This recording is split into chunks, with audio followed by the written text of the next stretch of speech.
Hi friends, ಉದ್ಯೋಗ ಮಾಹಿತಿ YouTube ಚಾನಲ್ಗೆ ತಮಗೆಲ್ಲರಿಗೂ ಆತ್ಮೀಯ ಸ್ವಾಗತ.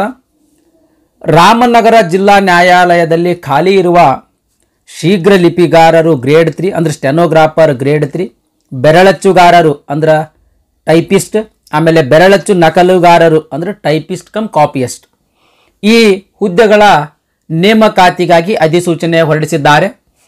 ಈ ಅಧಿಸೂಚನೆದ ಕಂಪ್ಲೀಟ್ ಮಾಹಿತಿ ಈ ವಿಡಿಯೋದೊಳಗಿರ್ತದೆ. ಅದಕ್ಕಾಗಿ ವಿಡಿಯೋ ಸ್ಕಿಪ್ ಮಾಡ್ಲಾರ್ದಂಗೆ ಕೊನೆ ತನಕ ನೋಡ್ರಿ. ಇಲ್ಲೊಂದು ಅಫೀಷಿಯಲ್ ವೆಬ್ಸೈಟ್ ಕೊಟ್ಟಿದ್ದಾರೆ ನೋಡಿ ಸ್ನೇಹಿತರೆ. ಈ ಅಫೀಷಿಯಲ್ ವೆಬ್ಸೈಟ್ಗೆ ಹೋಗಿ ಆನ್ಲೈನ್ ಮುಖಾಂತರನೇ ಅರ್ಜಿಯನ್ನು ಸಲ್ಲಿಸಬೇಕು. ಆನ್ಲೈನ್ ಮುಖಾಂತರ ಅರ್ಜಿ ಸಲ್ಲಿಸ್ಲಕ್ಕೆ ಡಿಸೆಂಬರ್ 22, 2023 ಪ್ರಾರಂಭ ದಿನಾಂಕ. ಅದೇ ರೀತಿ ಅರ್ಜಿ ಸಲ್ಲಿಸ್ಲಕ್ಕೆ ಕೊನೆಯ ದಿನಾಂಕ ಜನವರಿ 22, 2024 ಆಗಿರ್ತದೆ. ಅಷ್ಟರೊಳಗೆ ನೀವು ಅರ್ಜಿಯನ್ನು ಸಲ್ಲಿಸ್ಬೇಕ್ರಿ. ಹುದ್ದೆಗಳ ವಿವರ ನೋಡಿದ್ರೆ ಶೀಘ್ರ ಲಿಪಿಗಾರರು ಗ್ರೇಡ್ 3 ಅಂದ್ರೆ ಸ್ಟೆನೋಗ್ರಾಫರ್ ಗ್ರೇಡ್ 3 ಒಟ್ಟು 3 ಹುದ್ದೆಗಳು ಖಾಲಿ ಅದಾವ್ರಿ. 27,650 ರೂಪಾಯಿ ಪ್ರತಿ ತಿಂಗಳಿಗೆ ಪೇಮೆಂಟ್ ಇರ್ತದೆ.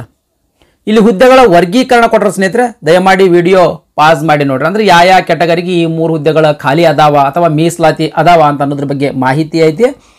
ವಿಡಿಯೋ ಪಾಸ್ ಮಾಡಿ ನೋಡ್ರಿ. ನೆಕ್ಸ್ಟ್ ಬೆರಳಚ್ಚುಗಾರರು ಅಂದ್ರೆ ಟೈಪಿಸ್ಟ್ ಹುದ್ದೆ ಸ್ನೇಹಿತರೆ 2 ಹುದ್ದೆಗಳದಾವ. 21,400 ರೂಪಾಯಿ ಪ್ರತಿ ತಿಂಗಳಿಗೆ ಪೇಮೆಂಟ್ ಇರ್ತದೆ. ಇಲ್ಲಿ ಹುದ್ದೆಗಳ ವರ್ಗೀಕರಣ ಕೊಟ್ಟರೆ ಅದಕ್ಕಾಗಿ ದಯಮಾಡಿ ವಿಡಿಯೋ ಪಾಸ್ ಮಾಡಿ ನೋಡ್ರಿ. ನೆಕ್ಸ್ಟ್ ಬೆರಳಚ್ಚು ನಕಲುಗಾರರು ಟೈಪಿಸ್ಟ್ ಕಮ್ ಕಾಪಿಯಸ್ಟ್ ಪೋಸ್ಟ್ ಸ್ನೇಹಿತರೆ ಇದು ಸ್ನೇಹಿತರೆ 1 ಹುದ್ದೆ ಖಾಲಿ ಅದ. ಇದಕ್ಕೂ ಕೂಡ 21,400 ರೂಪಾಯಿ ಪ್ರತಿ ತಿಂಗಳಿಗೆ ಪೇಮೆಂಟ್ ಇರ್ತದೆ. ಇದು SC ಕ್ಯಾಟಗರಿಗೆ ಈ ಹುದ್ದೆ ಮೀಸಲಿರ್ತಕ್ಕಂಥದ್ದು ಸ್ನೇಹಿತರೆ. ನೆಕ್ಸ್ಟ್ ಶೈಕ್ಷಣಿಕ ವಿದ್ಯಾರ್ಹತೆಯ ಬಗ್ಗೆ ನೋಡೋಣ.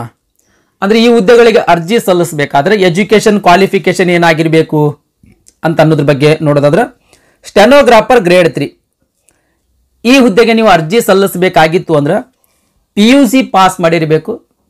PUC ಪಾಸ್ ಮಾಡಿ ಕನ್ನಡ ಹಾಗೂ ಇಂಗ್ಲಿಷ್ ಟೈಪಿಂಗ್ ಸೀನಿಯರ್ ಟೈಪಿಂಗ್ ಕೋರ್ಸನ್ನು ಮುಗಿದಿರಬೇಕು. ಅದ್ರ ಜೊತೆಗೆ ಕನ್ನಡ ಮತ್ತು ಇಂಗ್ಲಿಷ್ ಒಳಗೆ ಶಾರ್ಟ್ ಹ್ಯಾಂಡ್ ಕೋರ್ಸನ್ನು ಮುಗಿಸಿರ್ಬೇಕು.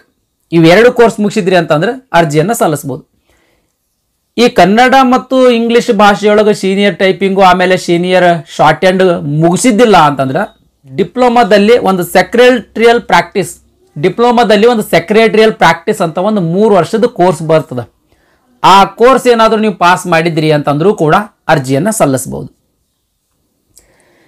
ನೆಕ್ಸ್ಟ್ ಟೈಪಿಸ್ಟ್ ಹುದ್ದೆ ಸ್ನೇಹಿತರೆ ಈ ಹುದ್ದೆಗೂ ಕೂಡ ಸೇಮ್ PUC ಪಾಸ್ ಮಾಡಿರಬೇಕು.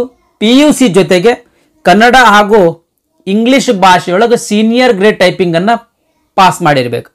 ಇನ್ ಕೇಸ್ ಈ ಕನ್ನಡ ಹಾಗೂ ಇಂಗ್ಲಿಷ್ ಭಾಷೆಯೊಳಗೆ ಸೀನಿಯರ್ ಗ್ರೇಡ್ ಟೈಪಿಂಗ್ ಪಾಸ್ ಮಾಡಿರಲಿಲ್ಲ ಅಂತಂದ್ರೆ ಆಗ್ಲೇ ಹೇಳ್ದಂಗೆ diploma in secretarial practice course ಅನ್ನ ಮುಗಿಸಿರ್ಬೇಕು.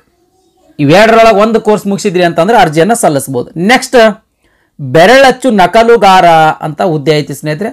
ಇದಕ್ಕೂ ಕೂಡ ಸೇಮ್ PUC ಪಾಸ್ ಮಾಡಿರಬೇಕು. PUC ಜೊತೆಗೆ ಕನ್ನಡ ಹಾಗೂ ಇಂಗ್ಲಿಷ್ ಭಾಷೆಯೊಳಗೆ ಜೂನಿಯರ್ ಗ್ರೇಡ್ ಟೈಪಿಂಗ್ ಅನ್ನ ಕೋರ್ಸ್ ಮುಗಿಸಿರ್ಬೇಕು. ಇನ್ ಕೇಸ್ ಕನ್ನಡ ಹಾಗೂ ಇಂಗ್ಲಿಷ್ ಭಾಷೆಯೊಳಗೆ ಜೂನಿಯರ್ ಗ್ರೇಡ್ ಟೈಪಿಂಗ್ ಮುಗಿಸಿದ್ದಿಲ್ಲ ಅಂತಂದ್ರೆ ಆಗ್ಲೇ ಹೇಳ್ದಂಗೆ ಸೆಕ್ರೆಟರಿಯಲ್ ಪ್ರಾಕ್ಟೀಸ್ ಕೋರ್ಸ್ ಅನ್ನ ಪಾಸ್ ಮಾಡಿರ್ಬೇಕು. ಇವಿಷ್ಟು ಶೈಕ್ಷಣಿಕ ವಿದ್ಯಾರ್ಹತೆ ಬಗ್ಗೆ ಮಾಹಿತಿ ಸ್ನೇಹಿತರೆ. ನೆಕ್ಸ್ಟ್ ವಯೋಮಿತಿ ಬಗ್ಗೆ ನೋಡೋಣ ಸ್ನೇಹಿತರೆ. ಅಂದ್ರೆ ಏಜ್ ಬಗ್ಗೆ ನೋಡೋದಾದ್ರೆ ಈ ಹುದ್ದೆಗಳಿಗೆ ಅರ್ಜಿ ಸಲ್ಲಿಸಬೇಕಾಗಿತ್ತು ಅಂದ್ರೆ ಕನಿಷ್ಠ 18 ವರ್ಷ ವಯಸ್ಸಾಗಿರ್ಬೇಕು. ಗರಿಷ್ಠ ವಯೋಮಿತಿ ಬಗ್ಗೆ ನೋಡಿದ್ರೆ ಸಾಮಾನ್ಯ ವರ್ಗದ ಅಭ್ಯರ್ಥಿಗಳಿಗೆ 35 ವರ್ಷ, ಕ್ಯಾಟಗರಿ 2A 2B 3A 3Bಗೆ ಸೇರಿದ ಅಭ್ಯರ್ಥಿಗಳಿಗೆ 38 ವರ್ಷ, ಪರಿಶಿಷ್ಟ ಜಾತಿ ಪರಿಶಿಷ್ಟ ಪಂಗಡ ಪ್ರವರ್ಗ 1ಕ್ಕೆ ಸೇರಿದ ಅಭ್ಯರ್ಥಿಗಳಿಗೆ 40 ವರ್ಷ ಗರಿಷ್ಠ ವಯೋಮಿತಿ ಆಗಿರ್ತದೆ ಸ್ನೇಹಿತರೆ. ಇದ್ರ ಮೇಲೆ ಇನ್ ಅಡಿಷನ್ ಆಗಿ ಏಜ್ ರಿಲ್ಯಾಕ್ಸೇಷನ್ ಕೂಡ ಸಿಗ್ತದೆ. ಏಜ್ ರಿಲ್ಯಾಕ್ಸೇಷನ್ ಅಂಗವಿಕಲ ಅಭ್ಯರ್ಥಿ ಮತ್ತು ವಿಧವೆ ಅಭ್ಯರ್ಥಿಗಳಿಗೆ ಮಾತ್ರ ಏಜ್ ರಿಲ್ಯಾಕ್ಸೇಷನ್ ಸಿಗ್ತದೆ ಸ್ನೇಹಿತರೆ. ಅದು 10 ವರ್ಷದ ಏಜ್ ರಿಲ್ಯಾಕ್ಸೇಷನ್ ಆಗಿರ್ತದೆ. ನೆಕ್ಸ್ಟ್ ಆಯ್ಕೆ ವಿಧಾನದ ಬಗ್ಗೆ ನೋಡೋದಾದ್ರೆ ಶೀಘ್ರ ಲಿಪಿಗಾರರು ಗ್ರೇಡ್ 3 3 ಹುದ್ದೆಗಳಿಗೆ ಪ್ರಾಕ್ಟಿಕಲ್ ಎಕ್ಸಾಮ್ ತಗೊಳ್ಳಲಾಗ್ತದೆ ಸ್ನೇಹಿತರೆ. ಈಗ ಸ್ಟೆನೋಗ್ರಾಫರ್ ಗ್ರೇಡ್ 3 ನೋಡ್ರಿ 120 ಪದಗಳ ಸ್ಪೀಡ್ನಾಗ 5 ನಿಮಿಷ ಮೌಖಿಕವಾಗಿ ಹೇಳ್ತಾ ಹೋಗ್ತಾರೆ, ಸುಮ್ಮನೆ ಓದ್ತಾ ಹೋಗ್ತಾರೆ. ಅದನ್ನು ನೀವು ಕೇಳಿಸ್ಕೊಂಡು 45 ನಿಮಿಷದಲ್ಲಿ ಟೈಪ್ ಮಾಡಿ ಕೊಡ್ಬೇಕು. ಈ ರೀತಿಯ ಒಂದು ಎಕ್ಸಾಮ್ ಇರ್ತದೆ. ಈ ಎಕ್ಸಾಮಲ್ಲಿ ಅರ್ಹತಾ ಪರೀಕ್ಷೆಯಲ್ಲಿ ಅತಿ ಹೆಚ್ಚು ಅಂಕ ಗಳಿಸಿರ್ತಕ್ಕಂಥ ಒಂದು ಹುದ್ದೆಗೆ 5 ಜನ ಅಭ್ಯರ್ಥಿಗಳಂತೆ ಇಂಟರ್ವ್ಯೂಗೆ ಆಯ್ಕೆ ಮಾಡ್ಕೊಳ್ತಾರೆ.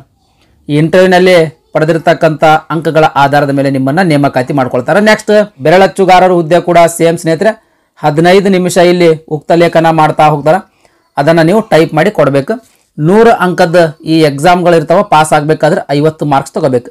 ನೆಕ್ಸ್ಟ್ ಬೆರಳಚ್ಚು ನಕಲುಗಾರರ ಹುದ್ದೆ ಕೂಡ ಸೇಮ್ ಇದೆ ಸ್ನೇಹಿತರೆ, 15 ನಿಮಿಷ ಉಕ್ತ ಲೇಖನ ಮಾಡ್ತಾರೆ. ಅದನ್ನು ನೀವು ಟೈಪ್ ಮಾಡಿ ಕೊಡಬೇಕು. 100 ಅಂಕದ ಎಕ್ಸಾಮ್ ಇರ್ತದೆ, ಪಾಸ್ ಆಗಬೇಕಾದ್ರೆ 50 ಅಂಕಗಳು ತಗೋಬೇಕು. ಅತಿ ಹೆಚ್ಚು ಅಂಕ ಗಳಿಸಿರ್ತಕ್ಕಂಥ ಒಂದು ಹುದ್ದೆಗೆ 5 ಜನ ಅಭ್ಯರ್ಥಿಗಳಂತೆ ಸಂದರ್ಶನಕ್ಕೆ ಆಯ್ಕೆ ಮಾಡ್ತಾರೆ ಸ್ನೇಹಿತರೆ. ಸಂದರ್ಶನದೊಳಗೆ ಗಳಿಸಿರ್ತಕ್ಕಂಥ ಅಂಕಗಳ ಆಧಾರದ ಮೇಲೆ ನಿಮ್ಮನ್ನು ನೇಮಕಾತಿ ಮಾಡ್ಕೊಳ್ತಾರೆ. ನೆಕ್ಸ್ಟ್ ಅರ್ಜಿ ಶುಲ್ಕ, ಎಕ್ಸಾಮಿನೇಷನ್ ಫೀ ಬಗ್ಗೆ ನೋಡೋದಾದ್ರೆ ಜನರಲ್ ಕ್ಯಾಂಡಿಡೇಟ್ ಅಭ್ಯರ್ಥಿಗಳಿಗೆ 200 ರೂಪಾಯಿ ಅರ್ಜಿ ಶುಲ್ಕ ಇರ್ತದೆ.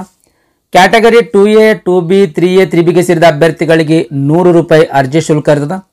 ಪರಿಶಿಷ್ಟ ಜಾತಿ, ಪರಿಶಿಷ್ಟ ಪಂಗಡ, ಪ್ರವರ್ಗ 1 ಮತ್ತು ಅಂಗವಿಕಲ ಅಭ್ಯರ್ಥಿಗಳಿಗೆ ಯಾವುದೇ ರೀತಿ ಅರ್ಜಿ ಶುಲ್ಕ ಇರಂಗಿಲ್ಲ ಸ್ನೇಹಿತರೆ. ಇದಿಷ್ಟು ರಾಮನಗರ ಜಿಲ್ಲಾ ನ್ಯಾಯಾಲಯದಿಂದ ಹೊರಡಿಸಿರ್ತಕ್ಕಂಥ ಅಧಿಸೂಚನೆಯ ಕಂಪ್ಲೀಟ್ ಆದಂಥ ಮಾಹಿತಿಯಾಗಿತ್ತು. ಈ ವಿಡಿಯೋ ನಿಮಗೆ ಇಷ್ಟ ಆಗಿತ್ತು ಅಂದರೆ ದಯಮಾಡಿ ಲೈಕ್ ಬಟನ್ ಮೇಲೆ ಪ್ರೆಸ್ ಮಾಡಿರಿ. ಅದೇ ರೀತಿ ನಿಮ್ಮ ಫ್ರೆಂಡ್ಸರಿಗೂ ಕೂಡ ಶೇರ್ ಮಾಡಿರಿ ಅಂತ ವಿನಂತಿಸಿಕೊಳ್ತಾ ಇವತ್ತಿನ ವಿಡಿಯೋವನ್ನು ಮುಗಿಸ್ತಾ ಇದ್ದೀನಿ. ಧನ್ಯವಾದಗಳು.